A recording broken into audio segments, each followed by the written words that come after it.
ଆଜି ତୋରି ପାଇଁ ତୋ ପାଇଁ ସିରିଏଲ ସବୁ ଅପେକ୍ଷାର ଅନ୍ତ ଘଟିଲା। ରାମ ଆଜି ଚିକି ଆଉ ରାମଙ୍କର ମହାମିଳନ ହେବା ପାଇଁ ଯାଉଛି। ରାମ ସବୁବେଳେ ଦୁର୍ଗାଙ୍କୁ କହୁଥିବ କି ତୁମେ ହିଁ ମୋର ପ୍ରକୃତ ଚିକି, ଆଉ ତାପରେ ଆଜି ଚିକି ତାର ସଠିକ୍ ଜବାବ ଦେଇଛନ୍ତି ରାମକୁ, ଆଉ ରାମକୁ କହିବେ ହଁ ମୁଁ ତୁମର ପ୍ରକୃତ ଚିକି।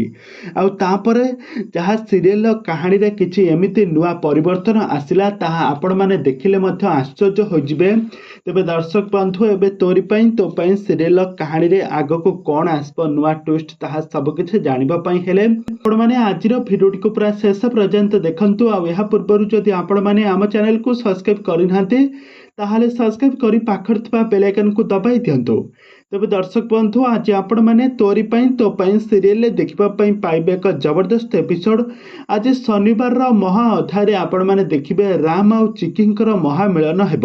ଆଜି ରାମ ଦୁର୍ଗାଙ୍କୁ କହୁଥିବେ କିନ୍ତୁ ତମେ ମତେ ଏବେ ମିଛ କହିପାରିବ ନାହିଁ, ମୁଁ ଜାଣିଛି ତୁମେ ହିଁ ପ୍ରକୃତ ଚିକି। ତାପରେ ଦୁର୍ଗା ହଠାତ୍ ରାଗିଯାଇ କହିବେ ହଁ ହଁ ମୁଁ ତୁମ ଚିକି, ହେଲେ ତୁମକୁ କାହିଁକି ଏତେ ବାଧୁଛି? ମୁଁ ଚିକି ହେଲେ କି ମୁଁ ଦୁର୍ଗା ହେଲି ତୁମର କ'ଣ ଯାଏ ଆସେ? ତାପରେ ରାମ କାନ୍ଦି କାନ୍ଦି କହିବେ ଚିକି ମତେ କ୍ଷମା କରିଦିଅ, ମୁଁ ରୁହିର ବୁଦ୍ଧିରେ ପଡ଼ି ମୁଁ ତୁମକୁ ମାରିବା ପାଇଁ ଚେଷ୍ଟା କରିଥିଲି, କିନ୍ତୁ ମତେ ଏବେ ତମେ କ୍ଷମା କରିଦିଅ, ମୁଁ ତୁମକୁ ବହୁତ ଭଲ ପାଏ, ମୁଁ ତୁମ ବିନା ରହିପାରିବି ନାହିଁ।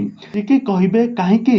ଯେମିତି ମତେ ପାହାଡ଼ ତଳକୁ ଠେଲିକି ମାରି ଦେଉଥିଲା, ଆଉ ସେତେବେଳେ ତ ଚିନ୍ତା କଲ ନାହିଁ ତମେ କେମିତି ଚିକି ଠାରୁ ରହିବ, ଆଉ ମୁଁ ତୁମକୁ ଏ ସାରା ଦୁନିଆ ଠାରୁ ମୁଁ ତୁମକୁ ବହୁତ ଭଲ ପାଉଥିଲି, କିନ୍ତୁ ତମେ ତାର ପରିଣାମରେ ତମେ ମତେ କ'ଣ କଲ? ତମେ ମତେ ଜୀବନରୁ ମାରିଦେବା ପାଇଁ ଷଡ଼ଯନ୍ତ୍ର କଲ, ତାହା ପୁଣି ରୁହି ସହିତ, ଆଉ ତାପରେ ରୁହି ସହିତ ବିବାହ କରିବା ପାଇଁ ଯାଉଛ। ଏକଥା ଶୁଣି ରାମ କାନ୍ଦି କାନ୍ଦି ତାଙ୍କୁ କହିବେ ମତେ କ୍ଷମା କରିଦିଅ ଦୁର୍ଗା, ମୁଁ ଆଉ ଏହି ଭୁଲ କେବେ ବି କରିବି ନାହିଁ, ମୁଁ ତୁମକୁ ପାଖରେ ପାଇ ମୁଁ ବହୁତ ଖୁସି ହେବି, ଆଉ ମୁଁ ନହେଲେ ମୁଁ ମରିଯିବି। ତାପରେ ଇମୋସନ ହୋଇ ଚିକି ମଧ୍ୟ ରାମକୁ କ୍ଷମା କରିଦେବେ, ତାଙ୍କର ମହାମିଳନ ହେବ। ତେବେ ଦର୍ଶକ ବନ୍ଧୁ, ଏବେ ତୋରି ପାଇଁ ତୋ ପାଇଁ ସିରିଏଲ କାହାଣୀରେ ଆଗକୁ କ'ଣ ଆସିବ, ନୂଆ ଟ୍ୱିଷ୍ଟ, ତାହା ସବୁ କିଛି ଜାଣିବା ପାଇଁ ହେଲେ ଆପଣମାନେ ଆମ ଚ୍ୟାନେଲ ସହିତ ଯୋଡ଼ି ହୋଇ ରୁହନ୍ତୁ। ଆମ ଚ୍ୟାନେଲକୁ ସବସ୍କ୍ରାଇବ୍ କରି ପାଖରେ ଥିବା ବେଲ୍ ଆଇକନକୁ ଦବାଇ ଦିଅନ୍ତୁ।